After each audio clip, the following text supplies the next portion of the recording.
नमस्कार दोस्तों, आपका मेरे चैनल पर स्वागत है। नवरात्रि के इन 9 दिनों में माता रानी के विभिन्न स्वरूपों को लगाए अलग अलग भोग। माँ शैलपुत्री का भोग, माँ ब्रह्मचारिणी का भोग, माँ चंद्रघंटा का भोग, कूष्मांडा देवी का भोग, स्कंद माता का भोग, माँ कालरात्रि का भोग। वीडियो देखने से पहले चैनल को लाइक करें और नए हैं तो सब्सक्राइब करें। अब वीडियो शुरू करते हैं। नवरात्रि का पावन पर्व जारी है, जहां माता रानी के विभिन्न स्वरूपों की पूजा की जाती है और उनका आशीर्वाद ग्रहण किया जाता है। देवी के हर रूप का विशेष महत्व होता है और उनकी पूजा भी विशेष तौर पर की जाती है। इसी के साथ ही माता रानी के सभी रूपों को अलग अलग भोग भी लगाया जाता है और उन्हें प्रसन्न करने का प्रयास किया जाता है। माता रानी के आशीर्वाद से जीवन की परेशानियों का अंत होता है और सुख समृद्धि का आगमन होता है। तो आइए जानते हैं नवरात्रि के इन 9 दिनों में माता रानी के विभिन्न स्वरूपों को कौन सा भोग लगाया जाए। माँ शैलपुत्री का भोग। नवरात्रि के पहले दिन माँ दुर्गा के प्रथम स्वरूप माँ शैलपुत्री की पूजा की जाती है। पर्वतराज हिमालय की पुत्री शैलपुत्री को गाय के घी का भोग लगाना चाहिए। ऐसा करने से सभी व्याधियां और रोग दूर हो जाते हैं और माता से आरोग्य का आशीर्वाद मिलता है, जिससे शरीर निरोगी रहता है। माँ ब्रह्मचारिणी का भोग। नवरात्रि के दूसरे दिन माँ भगवती के द्वितीय स्वरूप माँ ब्रह्मचारिणी की पूजा की जाती है। माँ ब्रह्मचारिणी इस संसार की समस्त चर और अचर जगत की विधाओं की ज्ञाता है। इस दिन माता को शक्कर का भोग लगाना शुभ माना जाता है।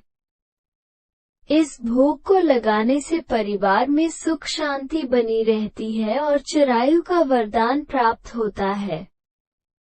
माँ चंद्रघंटा का भोग। नवरात्रि के तीसरे दिन माँ भगवती के तृतीय स्वरूप चंद्रघंटा की पूजा अर्चना की जाती है।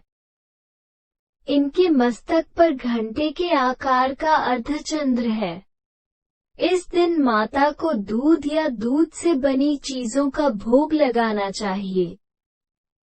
साथ ही भोग लगाने के बाद उसको दान स्वरूप भी दें।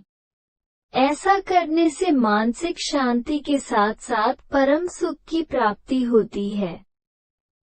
कूष्मांडा देवी का भोग। नवरात्रि के चौथे दिन माँ दुर्गा के चतुर्थ स्वरूप माँ कूष्मांडा देवी का पूजन किया जाता है। इस दिन माँ को मालपुआ का नैवेद्य अर्पण करना चाहिए। साथ ही इस भोग को मंदिर या गरीब व जरूरतमंद लोगों को दान करना चाहिए।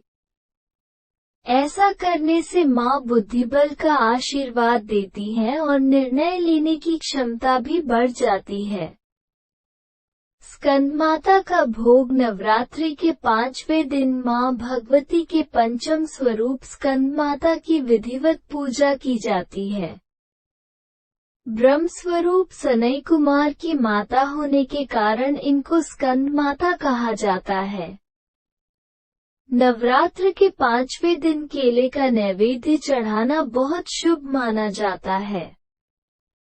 ऐसा करने से करियर में ग्रोथ होती है और परिवार के सदस्य अपने अपने क्षेत्र में तरक्की करते हैं। माँ कालरात्रि का भोग। नवरात्रि के 7वें दिन माँ दुर्गा के सप्तम स्वरूप माँ कालरात्रि की पूजा का विधान है। माँ कालरात्रि वर्ण और वेश में अर्धनारीश्वर शिव की तांडव मुद्रा में नजर आती हैं।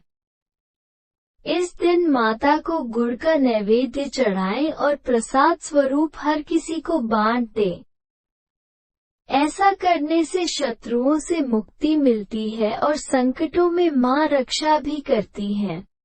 माँ महागौरी का भोग। नवरात्रि के 8वें दिन माँ दुर्गा के अष्टम स्वरूप महागौरी की पूजा अर्चना की जाती है।